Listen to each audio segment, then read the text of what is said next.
Well, thanks everybody for being here, and we hope to make this worth your while. So as Phil said, I'm Cary Kopczynski, founding principal of CKC and also pro board chair.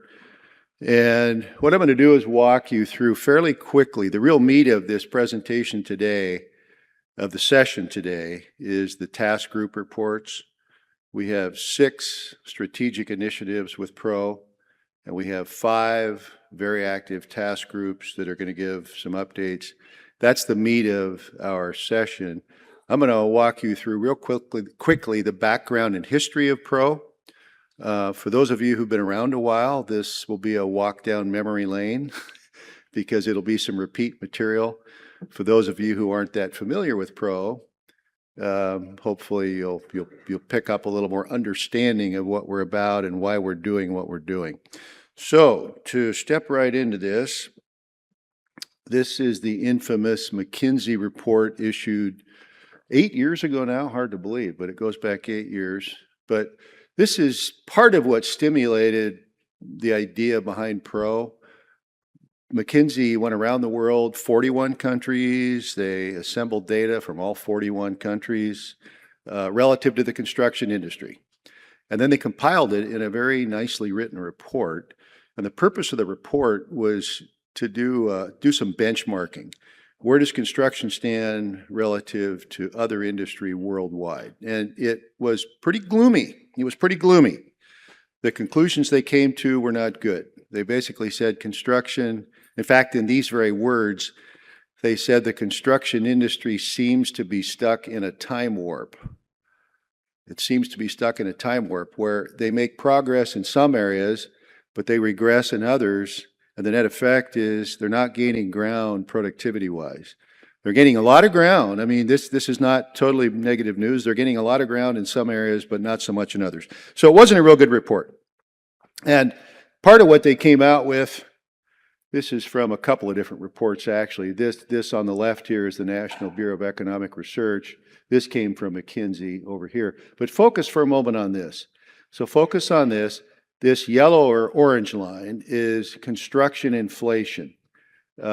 The gray and the blue line, which are coincident basically, represent consumer, that's the GDP price index is blue. So that's essentially the CPI.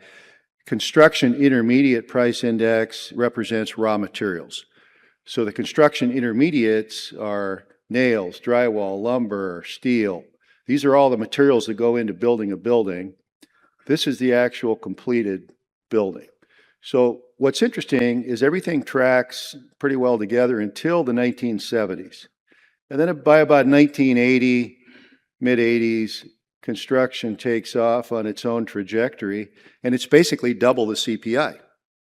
So if the CPI is 3% for just across the board inflation, construction will be 5 or 6 or 7. And that's been consistent for a couple of decades now. So the question is why? Why is construction inflation so much higher? Well, a big part of it is construction productivity. Now focus over here on productivity. Construction productivity at about that same point in time began to dip. And so construction productivity is dropping, which would mean that construction inflation would be going up. And productivity, by the way, the measure that McKinsey used for productivity is the standard economic measure, which is value creation per unit of time. So how much does each individual, how much value do they create per hour, let's say? So if the unit of time is an hour, how much value does each person create per hour? So if 100 guys show up on the job, they work for 8 hours, and the value of the project has gone up because of 100 guys working for 8 hours on that job site, the value of the building is now higher.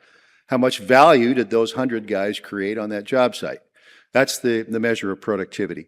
And what McKinsey looked at was the entire industry. This was not an indictment of just contractors. It was an indictment of the entire industry. Architects, engineers, building owners, material suppliers, subcontractors, contractors. What they basically said is the entire industry needs to work together to improve this. So that's part of what got Pro growing. I've got a few more things that are almost as gloomy, and then I'll get into some things that are more positive. But this is from Construction Dive, which I'm sure some of you read. This is Construction Dive, a daily news feed. This came out just, 2 years ago now. Thought it was a little more recent than that, but it's 2 years ago. And what they essentially said is construction lost as much as $40 billion on poor productivity in 2022. And you can find all sorts of stuff like this if you read your daily news feeds or you go on the internet or whatever. And the essence of what was said in this particular news feed was that labor inefficiencies are worsening, and the level of collaboration between designers and contractors, if anything, is getting worse. That projects are getting into too many dogfights. There's a lot of lip service given to teamwork and collaboration, but not near as much action.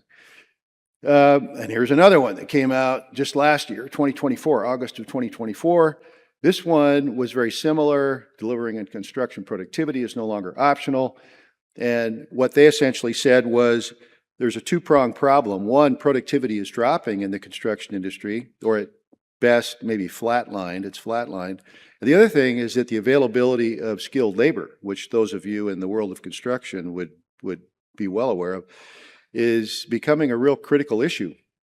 I was having breakfast this morning, just 35, 40 minutes ago, with a group of people talking about that very thing, that they have projects at various places around the country that they simply cannot find skilled labor for. The skilled labor doesn't exist unless they essentially buy them off. You know, they buy them with higher wages or per diem expenses or whatever to pull them into a particular location. So that was the essence of this report.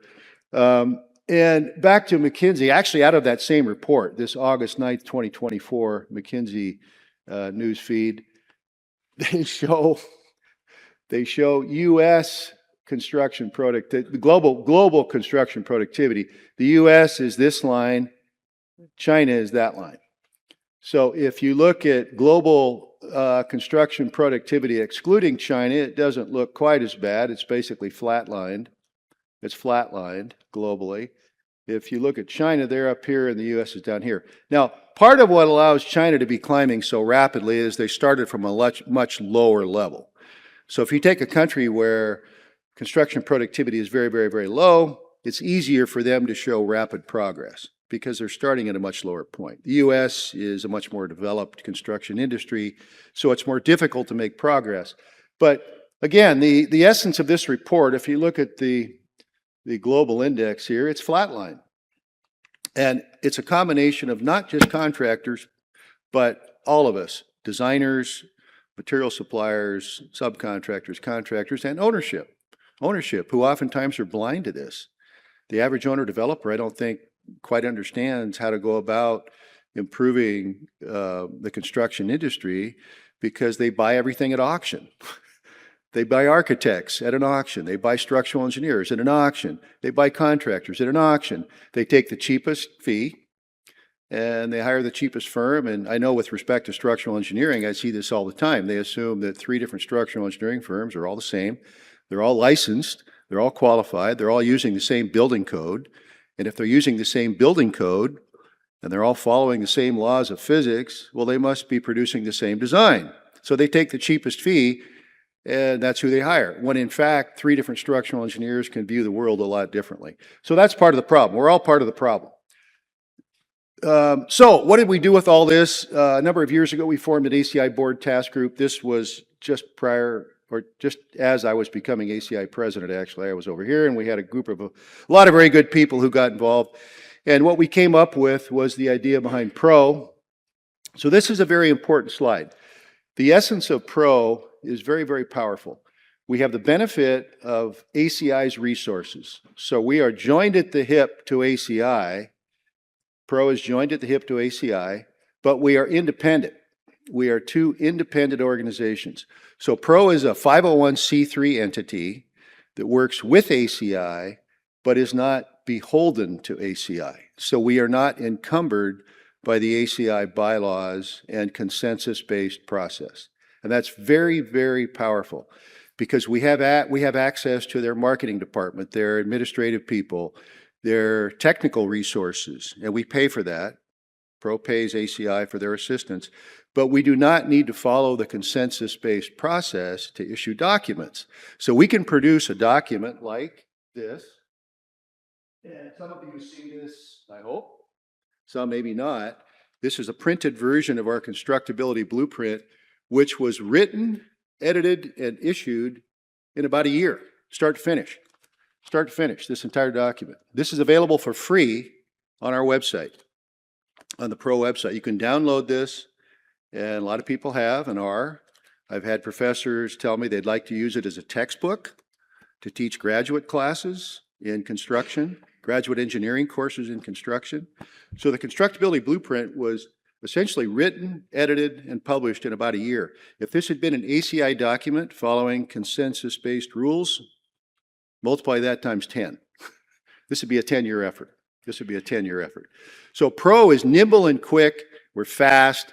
We can bring resources to the industry just as quickly as we can produce them. And yet, we have the advantage of all of ACI's global resources. So it's a very powerful idea. Very powerful idea. And this is the same setup for the other two centers, by the way. Pro is one of 3 centers of excellence. So the Pro vision, I won't read through all this, but our vision is essentially, well, maybe I will.